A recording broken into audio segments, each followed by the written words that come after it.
Salut les amis, aujourd'hui on est parti pour le 1085e épisode de l'After Zappimage. On va débuter avec une page consacrée aux informations mercato et aux diverses informations qui nous arrivent un petit peu partout d'Europe. Et puis après, évidemment, on repartira sur la grosse information qui est sortie hier avec donc le départ de Léo Messi. En tout cas, on va démarrer du côté du Paris Saint-Germain avec un départ qui est acté. On en avait parlé hier. Le jeune gardien Marcin Bulka est prêté une année du côté de l'OGC Nice. Malgré ce prêt, Marcin Bulka devrait être le numéro 2 du côté de l'OGC Nice. Mais évidemment, il y aura quand même beaucoup plus de chances d'avoir un petit peu de temps de jeu du côté de Nice que du côté du Paris Saint-Germain, notamment avec le renfort de Gigi Donnarumma. Ensuite, on prend la direction du nord de la France, chez les champions de France.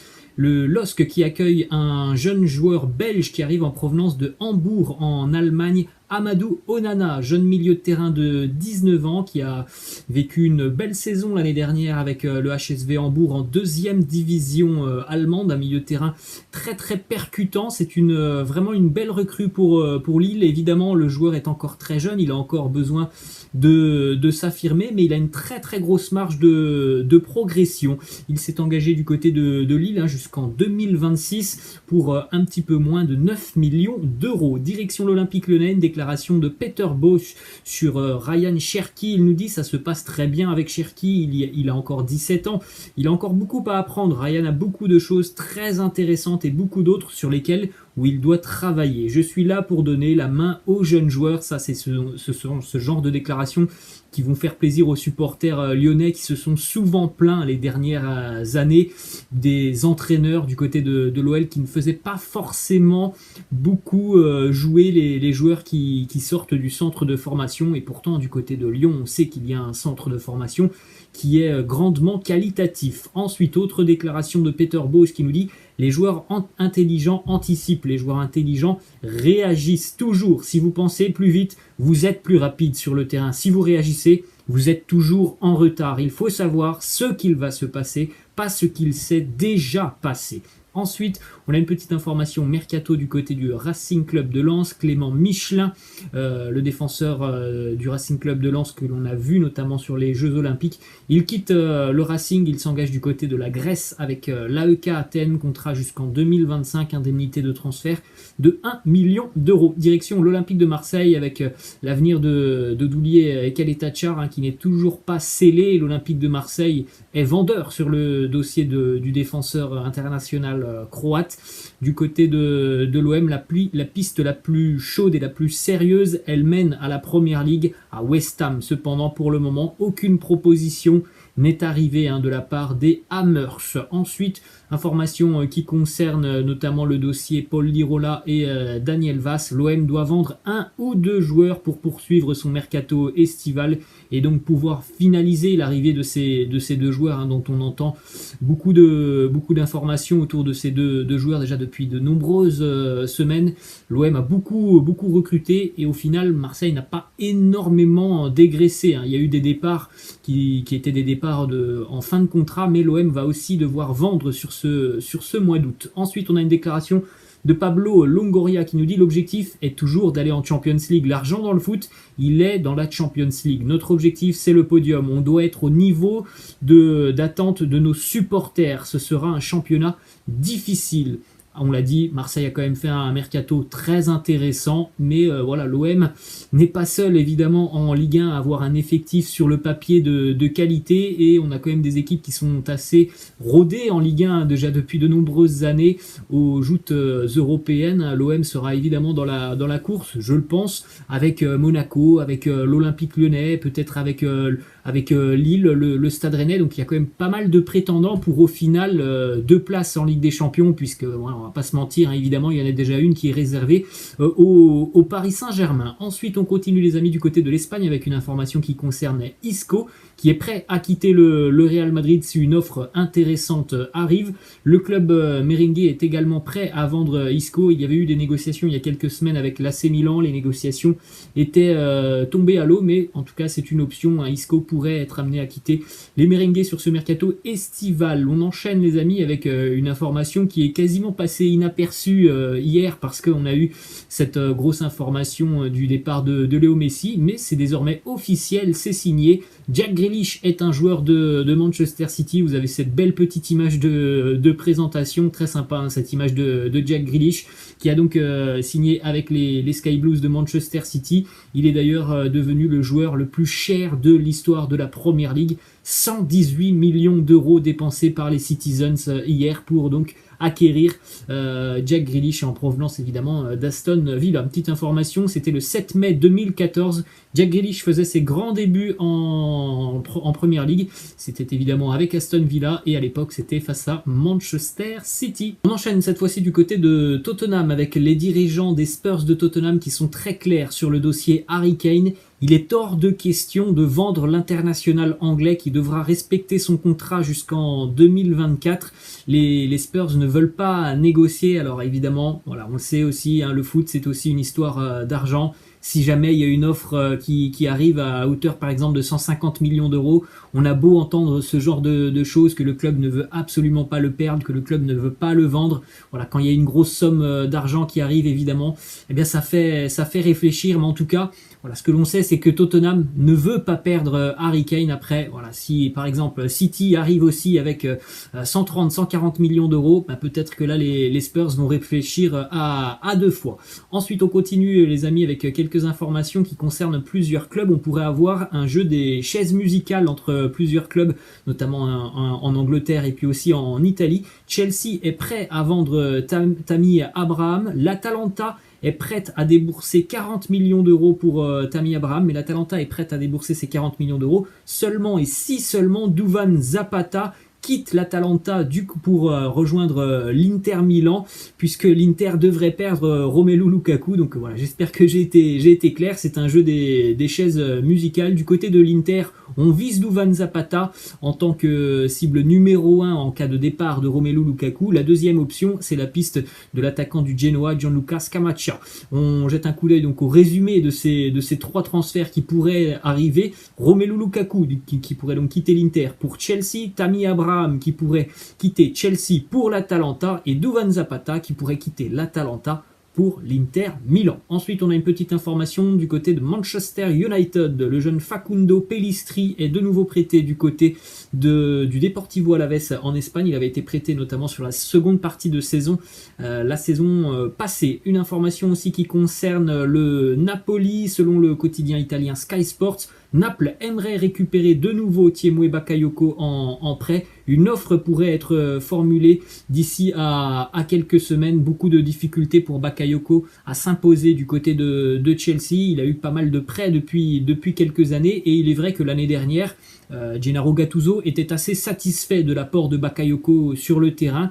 On sait aussi du côté de Naples qu'il y a eu un changement d'entraîneur cet été. Maintenant c'est Luciano Spalletti. En tout cas, le Napoli garde toujours un œil attentif à la situation de Tiemoué Bakayoko. Une déclaration cette fois-ci du côté de l'Inter Milan, déclaration de Christian Eriksen qui nous dit « Ça s'est bien passé pour moi, dans 4 à 5 mois, je serai de retour à la compétition ».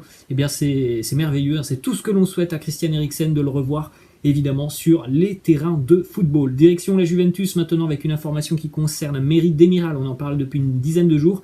Il a passé sa visite médicale avec succès du côté de l'Atalanta Bergame. Il devrait donc rejoindre l'Atalanta sous la forme d'un prêt avec une option d'achat qui est évaluée à peu près à 35 millions d'euros. Autre information qui concerne la Juventus qui considère Aurélien Tchouaméni comme une alternative à Manuel Locatelli. Alors du côté turinois, la piste numéro 1, elle mène bel et bien à Manuel Locatelli, le joueur de Sassuolo, mais les négociations sont toujours un petit peu compliquées entre la Juve et Sassuolo. Les deux clubs ne sont pas d'accord sur l'indemnité de l'option d'achat, donc il y a plusieurs plans du côté de la Juve. On sait que Max Allegri veut renforcer son milieu de terrain. Il y a déjà eu des négociations et des pourparlers avec Miralem Pjanic, mais la Juve suit attentivement la situation du jeune milieu de terrain de l'AS Monaco, Aurélien Tchouaméni. Voilà les amis, on a terminé cette page consacrée donc à toutes ces infos qui nous arrivent un petit peu partout. On va donc terminer cet épisode avec pas mal d'informations autour du dossier Léo Messi, pour ceux qui veulent beaucoup plus d'informations sur le pourquoi du comment de Messi qui ne continuera pas au FC Barcelone. Je vous mets le lien juste au-dessus de moi. Hier soir, j'ai fait une petite vidéo. Donc c'est déjà cette image qui résume cette journée et cette fin de soirée hier. Le choc, le vide, on ne s'y attendait pas, puisque je vous rappelle que dans la vidéo d'hier, dans l'After Zappimage d'hier, on annonçait un accord tout proche de Léo Messi avec le FC Barcelone, et puis tout a capoté dans les derniers instants. Une petite image, Lionel Messi qui rejoignait la Masia à l'âge de 13 ans. L'histoire a pris fin hier, le 5 août 2021, près de 20 ans plus tard. C'est assez hallucinant. Je pense qu'on a tous imaginé Léo Messi mettre un terme à sa carrière du côté de Barcelone. Eh bien, ça ne se fera pas. Petite image hier sur le site officiel du FC Barcelone. Quand vous allez regarder le trombinoscope de l'effectif professionnel du FC Barcelone, il n'y a plus de Léo Messi du côté du Barça. Ensuite, selon plusieurs médias et journalistes, la piste la plus sérieuse pour l'avenir de Léo Messi, elle mène bel et bien au Paris Saint-Germain. Les représentants de Léo Messi ont d'ores et déjà activé la piste du Paris Saint-Germain.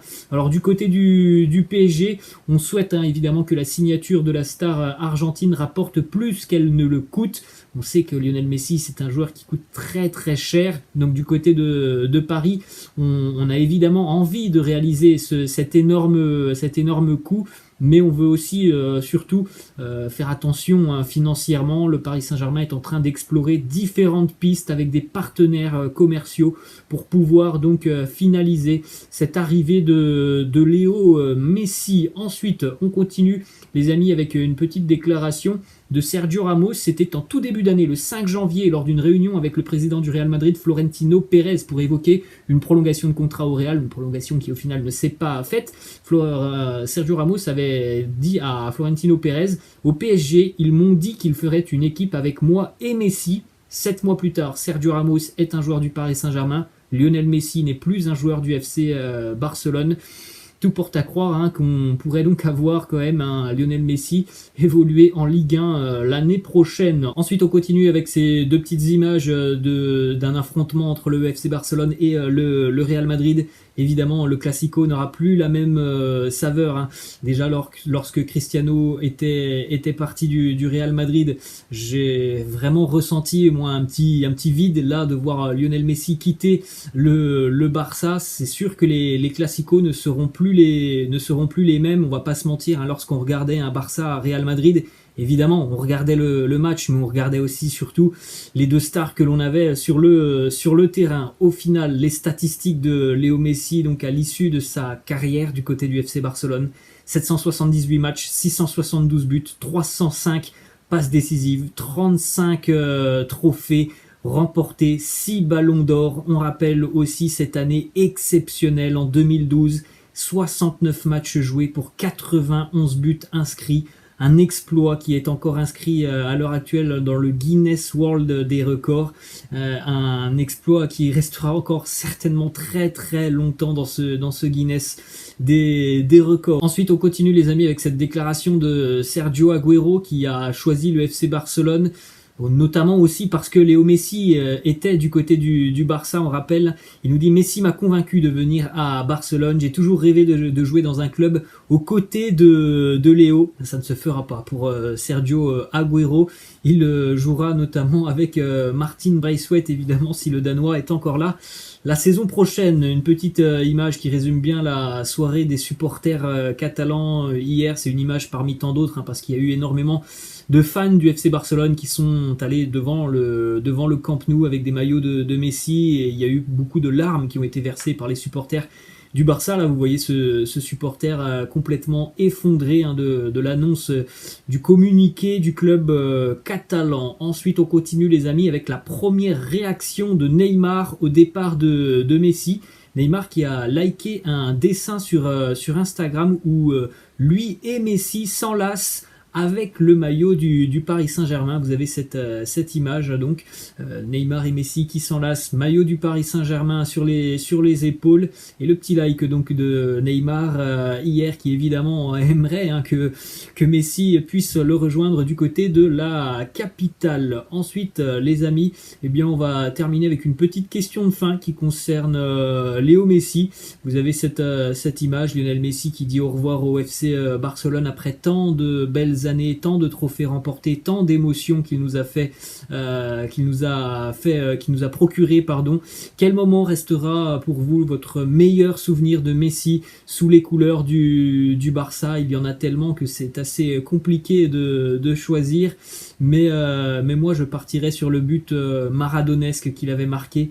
Il me semble c'était face à Retafe il y a quelques années, où il avait pris le ballon et il avait fait du Messi. Il était parti tout seul du milieu de terrain en éliminant tous les joueurs qui se présentaient devant lui. Il y en a tellement d'autres, des moments exceptionnels de Léo Messi avec le Barça. Laissez-moi en commentaire votre souvenir préféré de Messi avec le Barça. Les amis, je vous laisse. J'espère que cet épisode vous a plu. Je vous dis à la prochaine. Ciao.